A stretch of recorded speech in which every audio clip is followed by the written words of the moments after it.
Hi ಎಲ್ರಿಗೂ, ಎಲ್ಲರೂ ಹೇಗಿದ್ದೀರಾ? ಬನ್ನಿ ಇವತ್ತು ಹೆಲ್ದಿಯಾಗಿ ಟೋಫು ಮತ್ತು ವೆಜಿಟೇಬಲ್ಸ್ ಹಾಕಿ ಬುರ್ಜಿ ಮಾಡೋದು ಹೇಗೆ ಅಂತ ನೋಡ್ಕೊಂಬರೋಣ. ತುಂಬಾ ಟೇಸ್ಟಿಯಾಗಿರುತ್ತೆ, ಹಾಗೆ ಹೆಲ್ದಿಯಾಗಿರುತ್ತೆ. ಬನ್ನಿ ಈಗ ಅದು ಹೇಗೆ ಮಾಡೋದು, ಅದಕ್ಕೆ ಏನೇನು ಬೇಕು ಅಂತ ನೋಡ್ಕೊಂಡು ಬರೋಣ.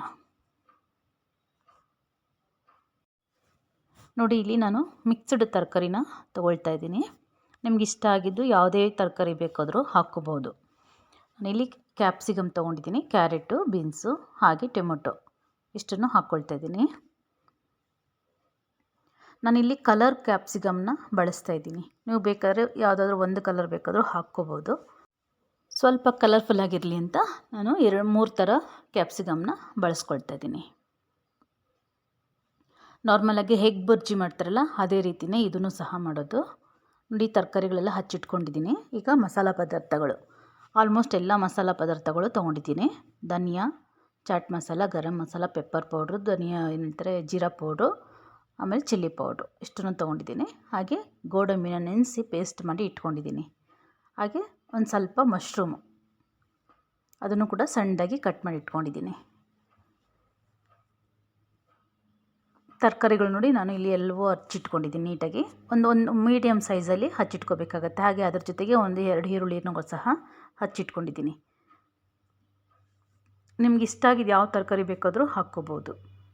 ನೋಡಿ, ಇದು ಸೋಯಾಯಿಂದ ಮಾಡಿರೋ ಟೋಫು. ಇದು ಪನ್ನೀರ್ ಥರನೇ ಇರುತ್ತೆ, ಬಟ್ ಹೆಲ್ದಿಯಾಗಿರುತ್ತೆ. ಹಾಗಾಗಿ ಟೇಸ್ಟ್ಲೆಸ್ ಇದೆ, ಟೇಸ್ಟ್ ಏನಿರೋದಿಲ್ಲ.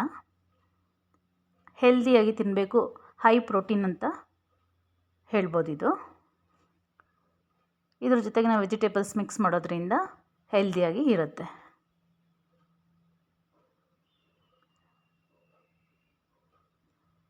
ಇದು ಚಪಾತಿ ಜೊತೆಗೆ ತಿನ್ಬೋದು, ಹಾಗೆ ಬ್ರೆಡ್ ಜೊತೆಗೂ ಸಹ ತಿನ್ಬೋದು. ಚೆನ್ನಾಗಿರುತ್ತೆ, ಫ್ಲೇವರ್ ತುಂಬಾ ಚೆನ್ನಾಗಿರುತ್ತೆ. ಕ್ಯಾಪ್ಸಿಕಮ್ ಹಾಕೋದ್ರಿಂದ ಒಳ್ಳೆ ಫ್ಲೇವರ್ ಇರುತ್ತೆ, ಚೆನ್ನಾಗೂ ಇರುತ್ತೆ ತಿನ್ನಲಿಕ್ಕೆ.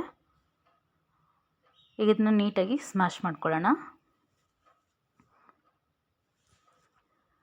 ಕೈಯಲ್ಲೇ ಮಾಡ್ಕೋಬೋದು ಅಥವಾ ಲೈಟಾಗಿ ಒಂದು ಸಲ ಮಿಕ್ಸಿಗೆ ಹಾಕಿ ಕೂಡ ನೀವು ಮಾಡ್ಕೋಬೋದು. ಸಾಫ್ಟಾಗಿರೋದ್ರಿಂದ ಕೈಯಲ್ಲೇ ಮಾಡ್ಕೋಬೋದು. ತುಂಬ ಇದು ಬೇಡ, ನಾರ್ಮಲಾಗಿ ಒಂದು ಮೀಡಿಯಮಾಗಿ ಮಾಡಿಕೊಂಡ್ರೆ ಸಾಕಾಗುತ್ತೆ.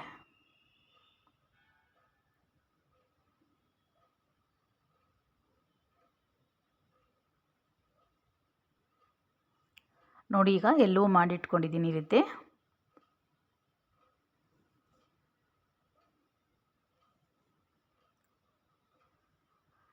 ನೋಡಿ, ಈಗ ಸ್ಟವ್ ಮೇಲೆ ಬಾಣಲಿ ಇಟ್ಕೊಂಡು 1-2 ಸ್ಪೂನ್ ಆಗೋಷ್ಟು ಎಣ್ಣೆ ಹಾಕ್ಕೊಳ್ತಾ ಇದ್ದೀನಿ.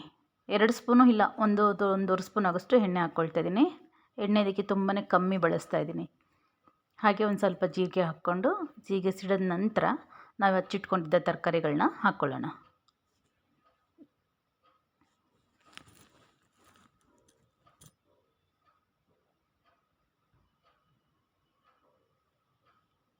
ನೋಡಿ, ಈಗ ಸಾಸಿವೆ ಎಲ್ಲ ಚೆನ್ನಾಗಿ ಸಿಡಿದಿದೆ. ಈಗ ಹಚ್ಚಿಟ್ಟಿರೋ ತರಕಾರಿಗಳನ್ನ ಹಾಕ್ಕೊಂಡು ನೀಟಾಗಿ ಫ್ರೈ ಮಾಡ್ಕೊಳ್ಳೋಣ. ನಾನು ಈರುಳ್ಳಿ ಜೊತೆಗೆ ಒಟ್ಟಿಗೆ ಹಾಕ್ಕೊಳ್ತಾ ಇದ್ದೀನಿ. ಈರುಳ್ಳಿ, ತರಕಾರಿ ಎರಡೂ ಒಟ್ಟಿಗೆ ಹಾಕ್ಕೊಂಡು ಫ್ರೈ ಮಾಡ್ಕೊಳ್ತಾ ಇದ್ದೀನಿ.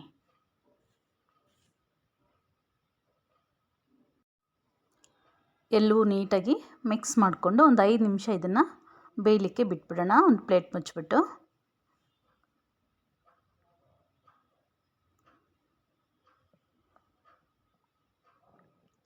ಒಂದು 2-3 ನಿಮಿಷ ಆಯಿಲಲ್ಲಿ ಚೆನ್ನಾಗಿ ಫ್ರೈ ಮಾಡಿಕೊಂಡು ನಂತರ ನಾವು ಒಂದು 5 ನಿಮಿಷ ಪ್ಲೇಟ್ ಮುಚ್ಚಿ ಬಿಟ್ಬಿಡೋಣ. ನೋಡಿ, ಈಗ 5 ನಿಮಿಷ ಆಗಿದೆ. ಇದನ್ನು ಒಂದು ಸಲ ನೀಟಾಗಿ ಮಿಕ್ಸ್ ಮಾಡ್ಕೊಳ್ಳೋಣ. ಇದು ಒಂದು 50% ಆಗೋಷ್ಟು ಬೆಂದಿದೆ. ಹೀಗೆ ಇದಕ್ಕೆ ನಾವು ಹಚ್ಚಿಟ್ಕೊಂಡಿರೋಂಥ ಮಶ್ರೂಮ್ನ ಹಾಕ್ಕೊಳ್ಳೋಣ. ಮಶ್ರೂಮ್ನ ಹಾಕ್ಕೊಂಡು ಅದನ್ನು ಸಹ ಒಂದು 5 ನಿಮಿಷ ಬೇಯಲಿಕ್ಕೆ ಬಿಡಬೇಕಾಗುತ್ತೆ. ನೀಟಾಗಿ ಮಿಕ್ಸ್ ಮಾಡಿಟ್ಬಿಟ್ಟು ಪ್ಲೇಟ್ ಮುಚ್ಚಿ ಬಿಟ್ಬಿಡೋಣ, ಬೇಗನೆ ಬೆಂದ್ಕೊಳ್ಳುತ್ತೆ.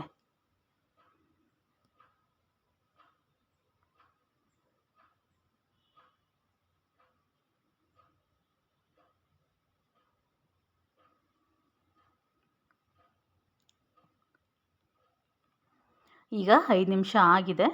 ನೋಡಿ, ಈಗ ವೆಜಿಟೇಬಲ್ಸ್ ಎಲ್ಲ ಚೆನ್ನಾಗಿ ಬೆಂದಿದೆ, ಒಂದು 80% ಬೆಂದಿದೆ. ಈಗ ನಾವು ಮಸಾಲಾನ ಹಾಕ್ಕೊಳ್ಳೋಣ.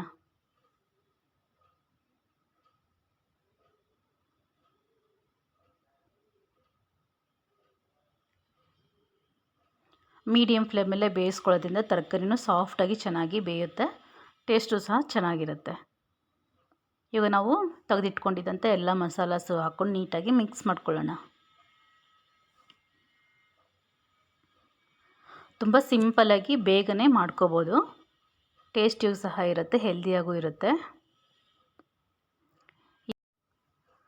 ಎಲ್ಲವೂ ನೀಟಾಗಿ ಮಿಕ್ಸ್ ಮಾಡಿಕೊಂಡು ಈಗ ರುಚಿಗೆ ತಕ್ಕಷ್ಟು ಉಪ್ಪನ್ನು ಹಾಕ್ಕೊಳ್ಳೋಣ. ನಾವು ಇದುವರೆಗೂ ಉಪ್ಪನ್ನು ಹಾಕಿರಲಿಲ್ಲ, ಈಗ ಉಪ್ಪು ಹಾಕ್ಕೊಂಡು ನೀಟಾಗಿ ಮಿಕ್ಸ್ ಮಾಡ್ಕೊಳ್ಳೋಣ. ಈಗ ನೀಟಾಗಿ ಮಿಕ್ಸ್ ಮಾಡಿಕೊಂಡು 1-2 ನಿಮಿಷ ಹಾಗೆ ಪ್ಲೇಟ್ ಮುಚ್ಚಿ ಬಿಟ್ಬಿಡೋಣ. ಅದು ಉಪ್ಪು ಖಾರ ಎಲ್ಲ ಸ್ವಲ್ಪ ಹಿಡ್ಕೋಬೇಕಾಗುತ್ತೆ ಅದಕ್ಕೆ ತರಕಾರಿಗಳಿಗೆ. 2-3 ನಿಮಿಷ ಬೇಯಿಸ್ಕೊಂಡ್ರೆ ಸಾಕಾಗತ್ತೆ.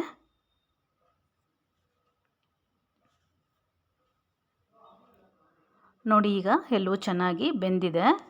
ಈಗ ಇದಕ್ಕೆ ಒಂದು ಸಲ ನೀಟಾಗಿ ಮಿಕ್ಸ್ ಮಾಡಿಕೊಂಡು ನಂತರ ನಾವು ಗೋಡಂಬಿ ಪೇಸ್ಟನ್ನು ಹಾಕ್ಕೊಳ್ಳೋಣ.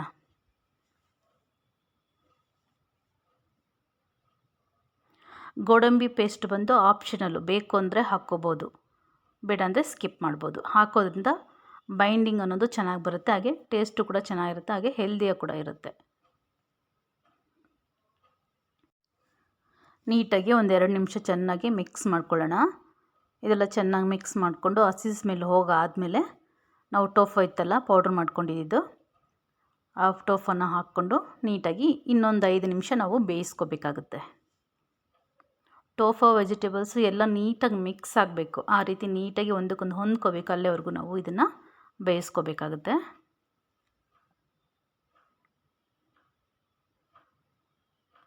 ಈ ಟೋಫು ಬಂದು ಸೋಯಾಯಿಂದ ಮಾಡೋದು, ತುಂಬಾ ಹೆಲ್ದಿ ಅಂತ ಹೇಳ್ತಾರೆ.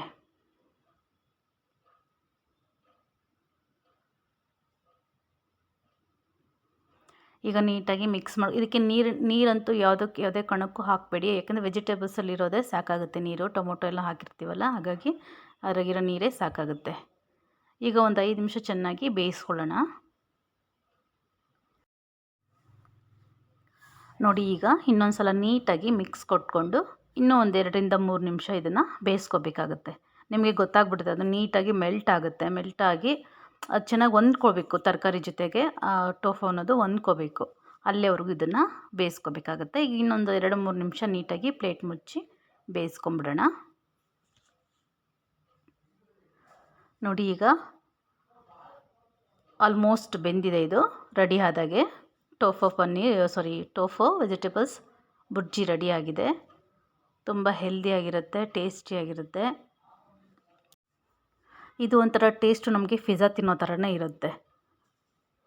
ಮಕ್ಕಳಿಗೆ ತುಂಬಾ ಇಷ್ಟ ಆಗುತ್ತೆ ಈ ರೀತಿ ಮಾಡಿಕೊಟ್ರೆ.